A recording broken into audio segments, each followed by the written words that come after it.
give the judges another shot at it? Forget about the fighters. I don't want to give the judges another shot at it. How's that? This issue goes beyond a single fight. It highlights a problem that has been part of boxing for years, what many call A-side bias. Simply put, the bigger name or the more marketable fighter often gets the benefit of the doubt from the judges. Canelo Alvarez is the perfect example.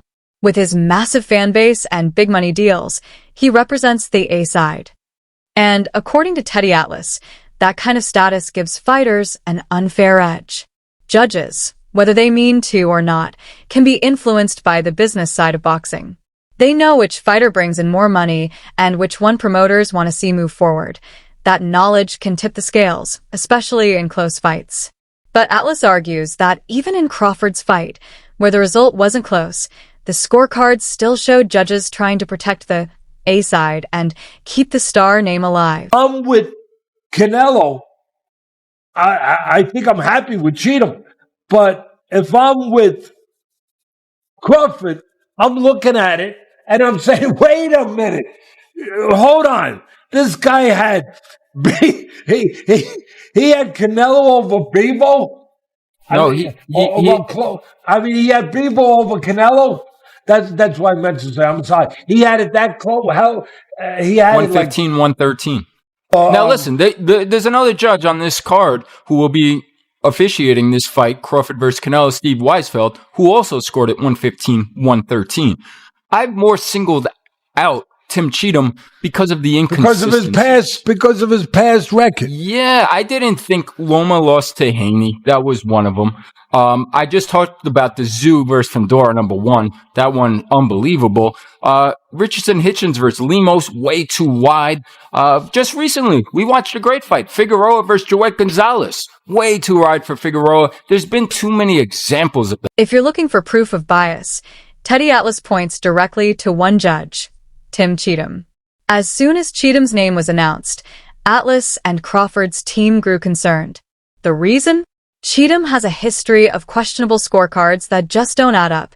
Take the Bivol versus Canelo fight, for example. Bivol won that match convincingly, yet Cheatham scored at 115 to 113, only one round away from calling it a draw. That decision shocked fans and raised serious questions about his fairness. And according to Atlas, this wasn't the only time Cheatham's scoring seemed to favor the so-called A-side fighter, the one with more money and marketing power behind him.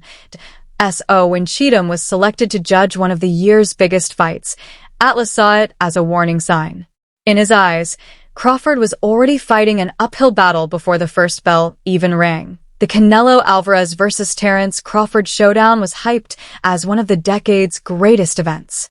But beneath the bright lights and huge promotions, doubts were growing, and the scorecards only fueled them. Atlas was furious. He had just watched what he believed was a brilliant performance from Terence Bud Crawford, a fight Crawford clearly dominated. Yet the official scores, 116 to 112, 115 to 113, and 115 to 113, told a different story. As fans cheered the crowning of a new undisputed super middleweight champion, Atlas saw it as proof of everything wrong with the system. The thing that bothered me, there's only one thing that really did bother me, and that's why I don't want a rematch, I'll be honest. I've been in this business 50 years, too long to fool myself. Those judges should be really, they got to look in the mirror to have it that close. There's no way it was that close. Thank God he dominated, because otherwise we might be here talking a whole different thing and really going nuts, and I would definitely break this thing. Yes, you would. I believe you. And maybe that. And I'd owe money. And I couldn't care. I would pay it. But at the end of the day, that's why I don't want to see it again. He dominated, and the judges had it that close. Yeah. Give the judges another shot at it. Forget about the fighters. I don't want to give the judges another shot at it. How's that? Teddy Atlas wasn't the only one stunned by the judges' scorecards. Former NFL star and outspoken commentator Chad Okocinco was just as shocked. Watching the fight, he couldn't believe the numbers reflected what had actually happened in the ring. On his show, he said flat out, "There's no way you thought that fight was that close." Like Atlas, Okocinco saw nothing but dominance from Terence Bud Crawford. He emphasized that Crawford landed the cleaner punches, the harder shots, and stayed active from start to finish. In his view, the fight wasn't even remotely close. Akasinko broke it down further. He felt Crawford won at least 9 or 10 rounds.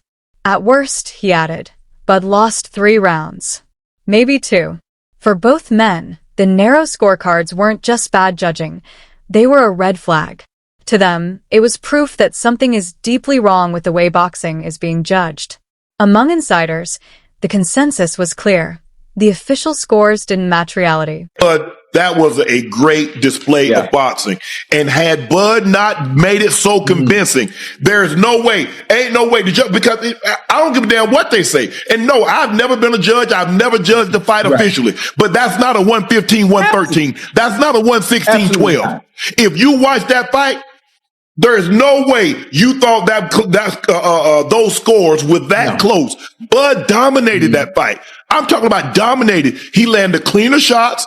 He landed the harder shots. He was active. Yeah. Okay. So he followed him around the ring. Yeah, he was pressuring him. But guess what? Every time he come in there, he got slapped.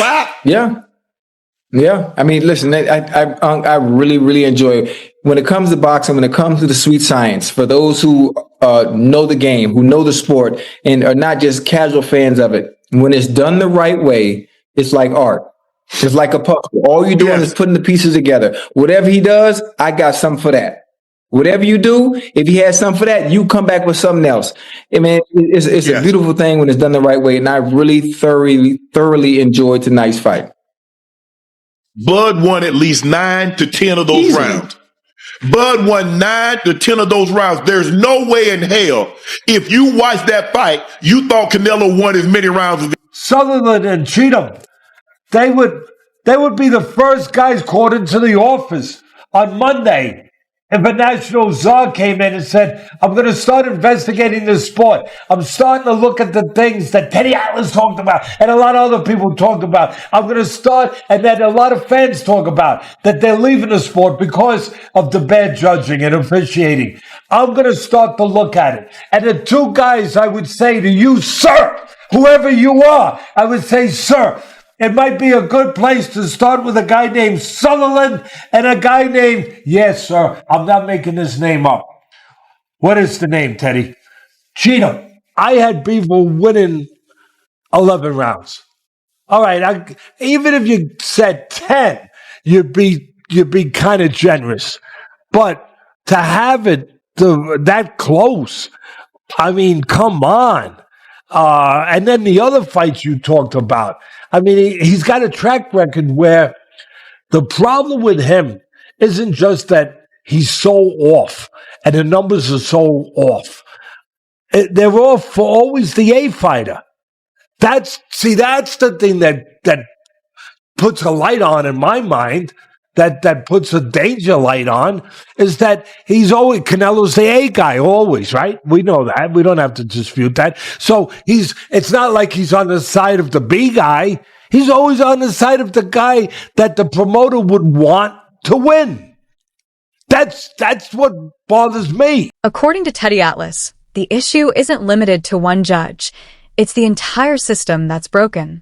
In Las Vegas, the heart of boxing, the same small circle of judges handles nearly every major fight.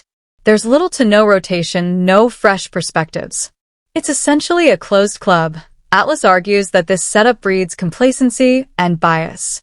Promoters, commissions, and judges all know each other and often do business together. In that environment, lines get blurred and true objectivity is hard to maintain.